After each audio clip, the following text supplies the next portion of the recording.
here's the hook. Titanic Scion finally makes Daemon X Machina feel like an Iron Man daydream you can actually control, until the frame pacing picks a fight with your thumbs. If you want the short answer, the core loop slaps, the open areas are busy in a good way, and the buildcraft is dangerously deep. Whether you should play right now depends on your platform and your patience. Context pass. This is Marvelous's follow-up to the 2019 Switch exclusive. The sequel time skips hundreds of years, shrinks arsenals into nimble power armor, and blows the structure wide into 3 open-world biomes. You're an outer who bails from a space station regime and ends up helping reclaimers on a dying planet. We'll keep story chatter light. This is a systems-forward game with a loud, pulpy anime heart. The feel: double tap and you're airborne, darting with stamina dashes or burning Femto for long horizontal bursts. Orbit lock is the secret sauce. Click in, circle fast targets like you're painting orbits in Another Century's episode, then snap to manual for precision. Guns talk: ARs, shotguns, miniguns, snipers, bazookas, lasers, all with distinct recoil and wind-up. Melee isn't an afterthought. The flinch stagger window begs you to commit, punish, and cash out with charged slashes. Pattern interrupt. Heavy armors unlock mid-game Matryoshka style for timed power trips during big boss phases. It feels earned, not cheaty. Buildcraft is the meal.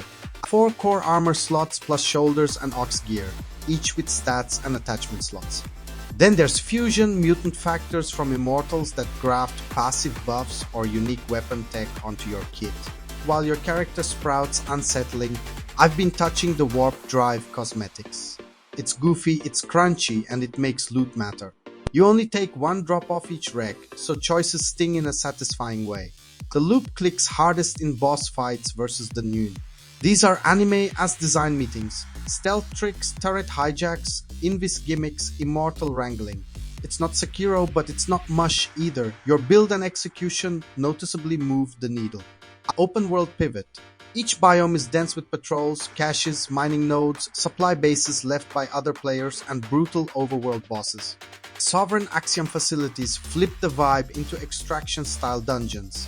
Claustrophobic tunnels do bump uglies with the game's glorious air strafe, but the risk-reward is legit. Between sorties, the Reclaimer base hub keeps everything one menu deep. Forge, loadouts, missions, cosmetics, transmog, decal work. The whole garage fantasy done cleanly. 2 side loops worth your time: Overbullet and the Coliseum. Most missions support 3-player co-op with shared progression, and that's a real value add. Now the split. Critics broadly agree on the strengths: fast flight, varied weapons, satisfying bosses, build depth, banger soundtrack. Where they diverge is platform and pacing. On PC, outlets call it terrific mecha action with rewarding exploration and customization, dinging some mission clarity and a mid-story lull. On Switch 2, reports flag blurry textures, invisible projectiles in motion, framerate dips during big set pieces, occasional crashes from standby, and load times that grate when you're fast traveling often. One review still landed at a 7/10 because the core loop survives the bumps. Another early take out of Tokyo claimed a smoother ride with hiccups and promised patches. Translation: your mileage varies. Check current patch notes for your platform before buying. Open Critics' early average hovering around the 70 line matches that Great Bones' rough edges split.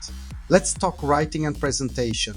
The premise is solid and a few character dynamics pop, but lip sync and facial animation lag behind the VO's energy, and cutscenes sometimes hold awkward pauses that murder the cadence.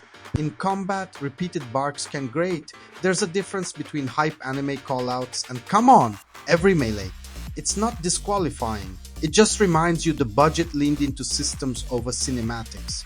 Design nits. Underground facilities are the worst canvas for a game built on air control.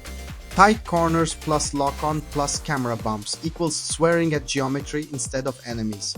The game also throws complexity at you with minimal onboarding. There's a beefy help section, but if you crave hand-holding, the first few hours are homework. Working theory: the team trusted players to tinker, which pays off later, but the ramp is steeper than it needed to be. So the don't buy calculus.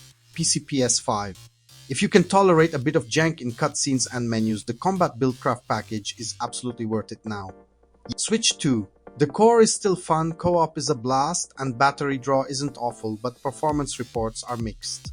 If you're sensitive to dips or muddy motion, wait for confirmed patches.